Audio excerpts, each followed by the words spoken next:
সায়ন, 3 দিন পর স্কুলে এলে কেন? জ্বর হয়েছিল স্যার। জ্বর হয়েছিল? কি ভাবো স্কুলে স্যাররা শুধু পড়ায় আর কিছু জানতে পারে না? এই যে ডাহা মিথ্যে কথাটা বললে স্যার বুঝতে পারবে না ভেবেছিলে? এত মিথ্যে বলতে বলতে তো অভ্যেস হয়ে যাবে। টিউশন পড়তে গেছিলে সেই জন্য স্কুলে আসনি।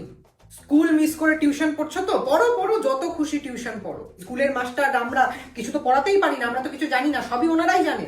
টিউশনই করাচ্ছে নাকি বিজনেস করাচ্ছে সেটা তো আমরাই জানি। হ্যাঁ, সব যা বোঝার, সব যা পড়ার টিউশনের মাস্টারদের কাছে পড়বে, আর পরীক্ষার আগে সাজেশন চাওয়ার সময় সেই আমাদের কাছেই আসতে হবে, তাই না?